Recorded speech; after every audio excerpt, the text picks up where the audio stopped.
kualitas aktiva produktif Bank Perkreditan Rakyat oleh Saudari Yuni Mafiati selaku audit internal dan Juwita Agustiningsih selaku Kabag Kredit.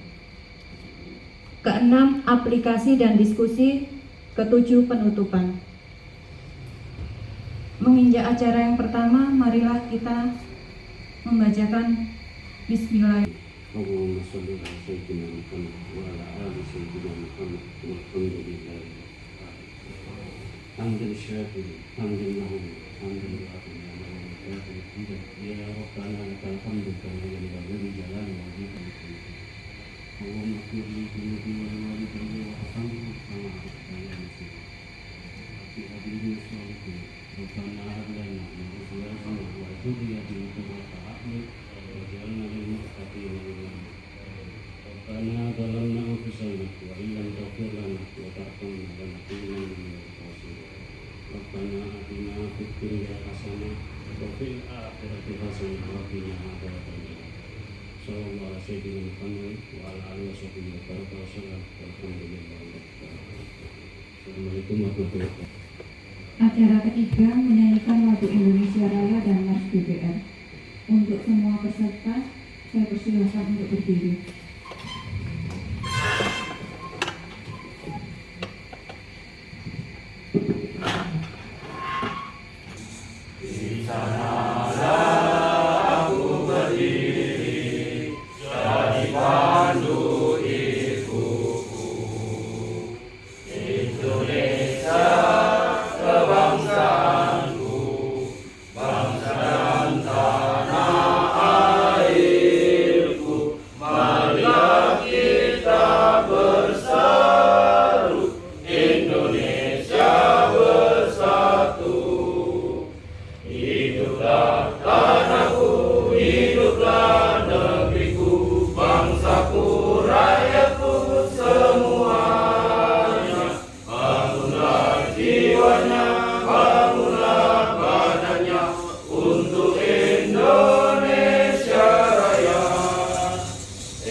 Bismillahirrahmanirrahim.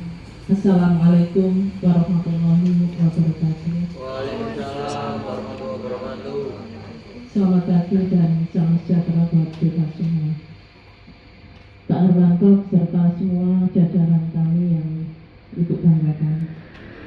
Pertama-tama rasa syukur pada Allah Subhanahu wa Ta'ala yang mana telah melimpahkan rahmat serta hidayahnya sehingga pada pagi hari ini kita bisa menyelenggarakan dengan acara yang sangat sederhana ini, yakni adalah terkait dengan POJK nomor 33 POJK 03 2018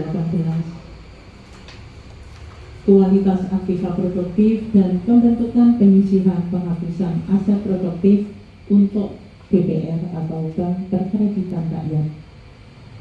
Di sini kapan hari sudah kita lakukan sosialisasi, akan tetapi kita perlu pemantapan dari semua jajaran. Maksud dan tujuannya adalah agar NPL kita semua bisa difasilitasi karena sumber daya manusianya sudah mumpuni dan sudah tahu persis dilakukan baik di internal maupun di eksternal. Dalam artian sini di internal bisa di kantor, bisa juga di lapangan. Eksternalnya adalah ketika para stakeholder, shareholder, serta di dalam hal ini adalah secara langsung maupun tidak langsung terkait dengan pengawasan baik OJK maupun otoritas yang lainnya.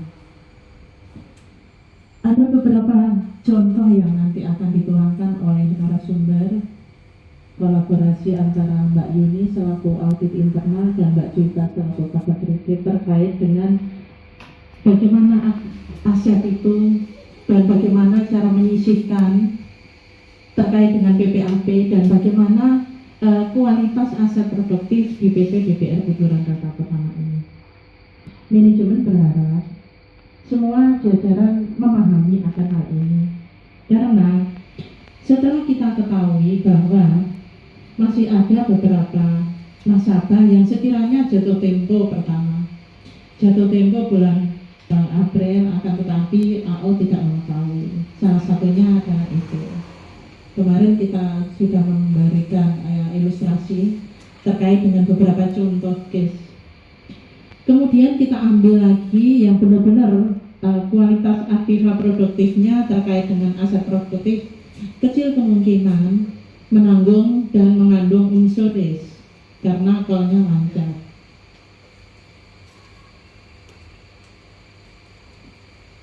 Sampul Pak Muklas.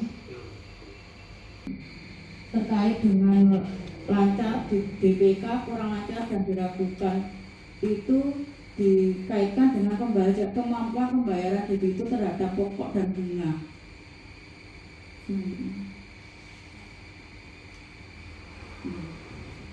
Selanjutnya saya sampaikan kepada Pak Juwita.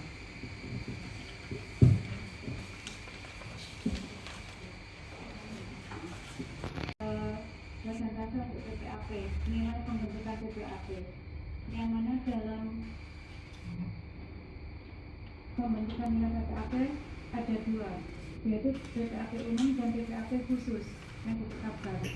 Untuk PPAP umum paling sedikit 0,5% dari aset produktif yang memiliki kualitas lancar. Jadi ketika debitur itu dikatakan lancar, itu paling sedikit dibentuk 0,5% dari nilai bagi debit atau outstanding masing-masing debitur. Untuk PPAP khusus ada 4, yaitu dalam perhatian khusus, kurang lancar, diragukan, dan macet, yang mana 3% dari aset produktif dengan kualitas dalam perhatian khusus setelah dikurangi dengan nilai agunan sebagai pengurang. Jadi di sini nilai pengurang itu adalah nilai jaminan yang diakui dalam pembentukannya. 10% dari aset produktif dengan kualitas kurang lancar setelah dikurangi dengan nilai agunan. 50% dari aset produktif dengan kualitas diragukan setelah dikurangi dengan nilai agunan. 100% dari nilai aset produktif dengan kualitas macet setelah dikurangi dengan nilai agunan.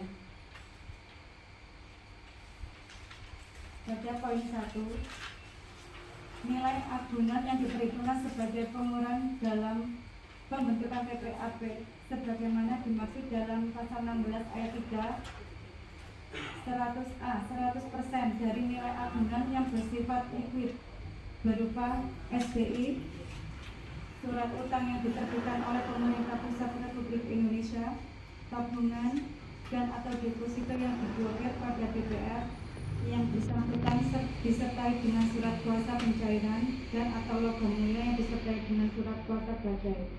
Jadi dalam hal ini, ketika debitur mengajukan pinjaman dengan jaminan biaya deposito, itu nilai yang dibentuk untuk pengurang PPAP 100%. Jadi sesuai dengan nilai yang jaminan. Yang B, 85% dari nilai pasar untuk agunan berupa emas dan perhiasan. Jadi 85% dari nilai bulan masih belum lebih 15 hari masih dikatakan DPK. Akan tetapi bulan berikutnya itu sudah langsung masuk di tol 4 ketika akhir bulan.